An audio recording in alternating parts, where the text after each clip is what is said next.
Oh yeah. What's up everybody? Welcome back to Inside Out Precision. In today's video we're going to be covering sights with dovetails, or dovetailed sight. So in case you're unfamiliar with what that is, the dovetail is this bar on a sight. And there's a lot of sights being made with these now, and it allows you to run the sight in and out, so closer or further away from your bow. Now there's pros and cons to having the sight closer or further away from your bow, so I'm going to kind of go over what those are, and hopefully that'll make you have a better feel for what is going to work best for you. So what running the sight really close to my bow will do is, first and foremost, is it brings the gap between my pins together. It will also give me more range. So all these sights are going to have some sort of sight tape on them, generally speaking. And the closer my sight is to my bow, the more range I'm going to get out of my sights, and the smaller the gap between my pins will be. So especially people that have a short draw length or they're pulling low poundage, generally they're going to run that sight closer to their bow just so they can get a little more yardage out of their sight. Another thing it will do is it will help, if you're running a really large peep sight, it will help fill up your peep sight a little bit more. Now I would prefer that you adjust the peep size to fit your housing no matter where it is, but like I said, if you're running a really large peep sight and your sight is out a little ways and there's too much daylight, you can run that sight in a little bit more.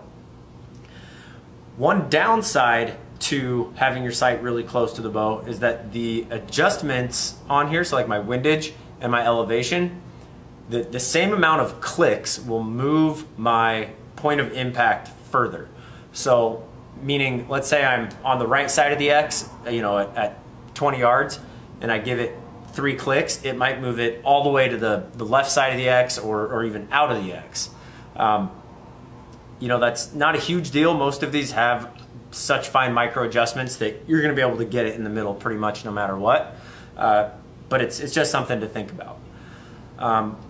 Running it further away from your bow, it's a pretty popular trend right now, and it's not a bad thing by any means, but I think it's for a little bit more advanced shooters. And the reason I say that is that when I adjust this out away from my bow all the way, even though I may not be holding any less steady, because it's further away from the bow, I'm going to see more pin movement than I would if it's up close to my bow.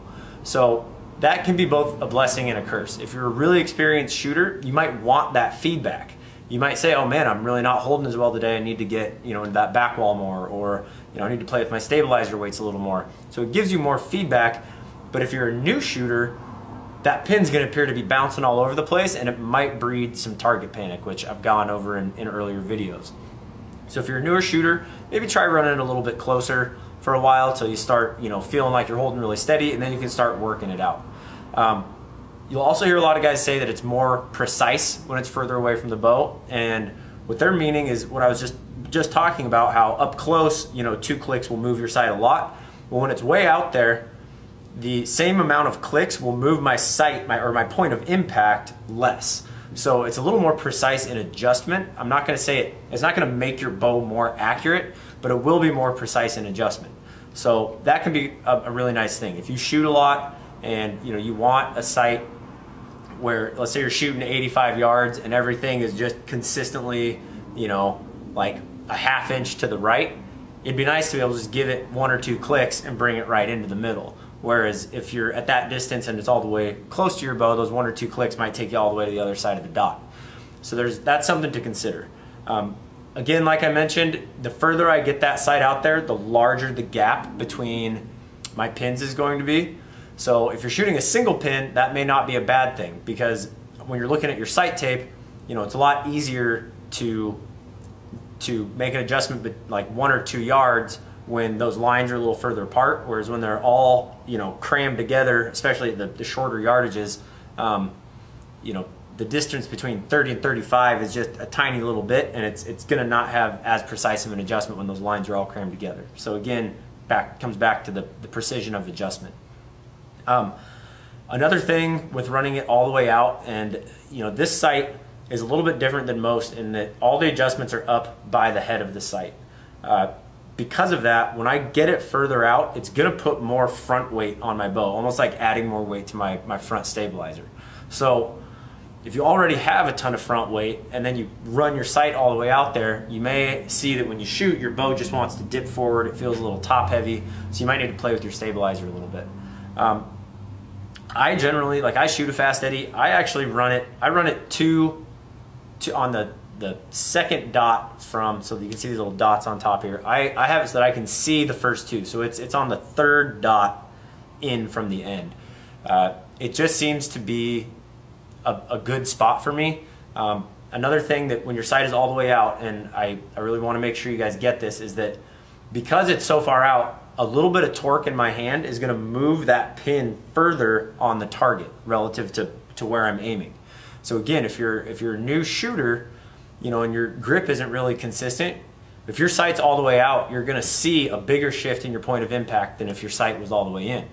Personally, I like a little bit of feedback. You know, if I feel like the pin was in the middle and I'm making good shots, you know, the release was clean and all that, but I'm getting this right left, you know, could be that my grip is not being real consistent. I just need to focus on that for a couple shots until I get them back in the middle.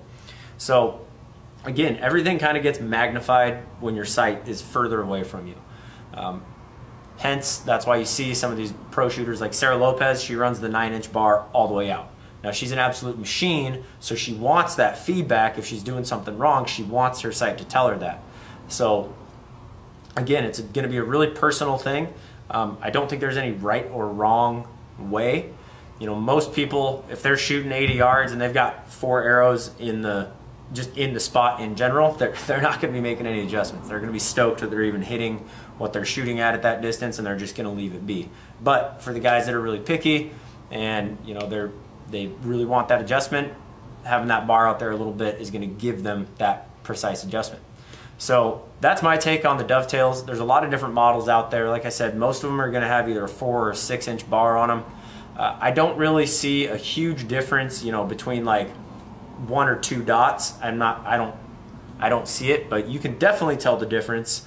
You know, if you have your sight all the way out and you run it all the way up close to your bow and then shoot the same yardage, depending on how far you're shooting, you know, at 20 yards, you're probably going to hit 2 to 3.5 inches high. At 80 yards, you're going to hit like 2 feet high. So again, you're going to get a lot more yardage out of your sight by running it close. But lots of different sights on the market, lots of different opinions on that. That's just my opinion. I install a lot of these. I get asked a lot about it, so I thought I'd make a little video and give you my take on it. So as usual, if you have any more questions, please feel free to reach out, hit the comment section below, or hit us up on Instagram at inside_out_precision. Until next time though, just keep them in the middle, and remember, precision is a decision.